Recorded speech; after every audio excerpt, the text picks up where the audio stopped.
हाय प्यारे व्यूवर्स, क्या हाल हैं सबके। आज की वीडियो बिल्कुल अलग होने वाली है क्योंकि आज मैं आपके साथ अपनी एक बचपन की रियल लाइफ कहानी शेयर करने वाली हूँ। और ट्रस्ट मी, ये कहानी फनी भी है और थोड़ी एम्बैरेसिंग भी। आज कोई क्राइम या हॉरर नहीं, बस मेरी लाइफ का एक एपिक इंसिडेंट है। और क्योंकि मेरी बर्थडे पास आ रही थी तो सोचा कि एक एंटरटेनिंग स्टोरी शेयर की जाए। अगर आप लोग अपनी बर्थडे पर होने वाले इंटरेस्टिंग इंसिडेंट को याद करते हैं तो मुझे कमेंट्स में ज़रूर बताएं।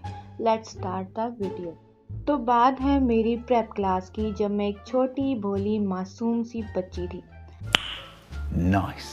मैं किसी से लड़ती नहीं थी, ज़्यादा बात भी नहीं करती थी और एक इंट्रोवर्ट बच्ची थी। Oh my God! Wow! लेकिन मेरे स्कूल में एक लड़की थी जिसका नाम हम लिली रखेंगे। लिली मेरी बेस्ट फ्रेंड थी, मतलब हम दोनों इंसेपरेबल थे। वो मेरी हर खुशी और टेंशन में मेरे साथ होती थी, जबकि मुझे कुछ याद नहीं है। अगर किसी ने मुझे तंग किया तो लिली उनसे लड़ने के लिए रेडी होती थी। मैं छोटी थी पर लिली तो छोटी वॉरियर निकली।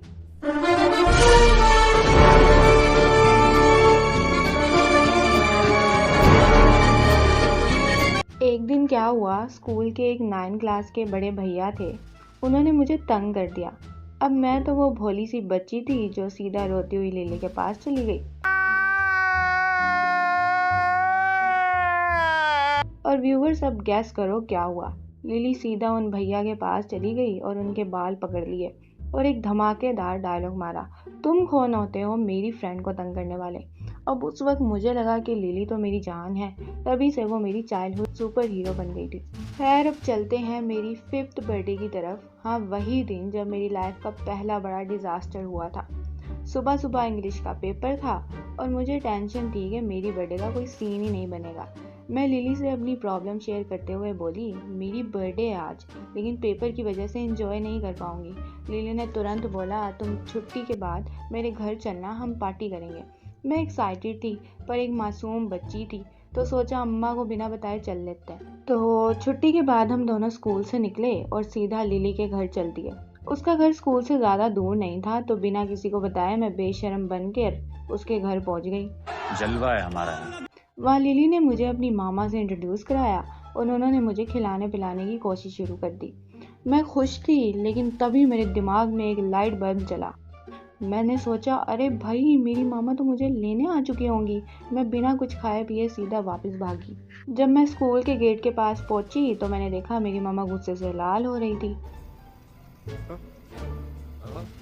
और मुझे इधर उधर ढूंढ रही थी। मुझे समझ आ गया कि अब तो मेरी पक्का पिटाई होने वाली है। प्यारी समझ गई। जैसे ही उन्होंने मुझे देखा, वो मुझे बाजू से पकड़ के वहीं डांटने लगी और मारते हुए घर ले गई। घर ले जाते हुए उन्होंने मुझे नॉन स्टॉप लेक्चर दिया और जब घर पहुंची तो सबसे पहले मुझे ज़बरदस्ती खाना खिलाया। लेकिन व्यूवर्स, वो प्यार से नहीं, वो ठूस ठूस करते हुए मेरे मुंह में खाना डाल रही थी। समझ रहे हो? और गाइस, यहाँ स्टोरी ख़त्म नहीं हुई। यही नहीं, अभी और सुनिए। मामा ने मुझे ट्यूशन छोड़ने के बाद मेरी क्लास टीचर को भी मेरी कंप्लेन कर दी। कंट्रोल। और टीचर ने क्या किया, सीधा एक जमाट लगाया। और मैं सोच रही थी, मैं तो सिर्फ अपनी बर्थडे एंजॉय करना चाहती थी, ये सब क्यों हो रहा है। उठा ले रे देवा, उठा ले रे बाबा। उस दिन मुझे पता चला कि मेरी बर्थडे डिजास्टर फ्री नहीं हो सकती हैं। और आपको पता है, ये सिर्फ मेरी 5th बर्थडे की स्टोरी नहीं है। इसके बाद भी मेरी बर्थडेज पर ऐसे फनी और एम्बैरेसिंग इंसिडेंट होते रहे थे, लेकिन वो सब स्टोरीज अगले किसी वीडियो में सुनाऊंगी। आप लोगों को बस ये कहानी सुनानी थी क्योंकि मेरी बर्थडे 14 दिसंबर को आने वाली थी और मुझे लगा कि आज अपने प्यारे व्यूवर्स के साथ कुछ पर्सनल शेयर करूं। तो दोस्तों, ये थी मेरी बर्थडे की एपिक स्टोरी। अगर आप लोगों की बर्थडेज पर भी ऐसे इंसिडेंट हुए हैं तो कमेंट्स में ज़रूर शेयर करना। मैं आपकी स्टोरीज पढ़ूंगी और हो सकता है उन्हें अपने अगली वीडियो में शुरू करूं। कैसा लगा मेरा मजाक? और हाँ, जो एग्ज़ाम की वजह से मैं एब्सेंट थी उसके लिए सॉरी। अब से मैं वापस टाइम पर वीडियोस अपलोड करूंगी। अभी मजा आएगा ना। अगर वीडियो पसंद आई हो तो लाइक करें, कमेंट करें और मेरे चैनल को सब्सक्राइब करना ना भूलें। और अपनी बर्थडेज को डिज़ास्टर फ्री बनाने की कोशिश करो, क्योंकि हमारे घर में तो अभी भी बर्थडेज पर डांट स्पेशल होती है। तो मिलते हैं अगली वीडियो में, तब तक के लिए टेक केयर, गुड बाय।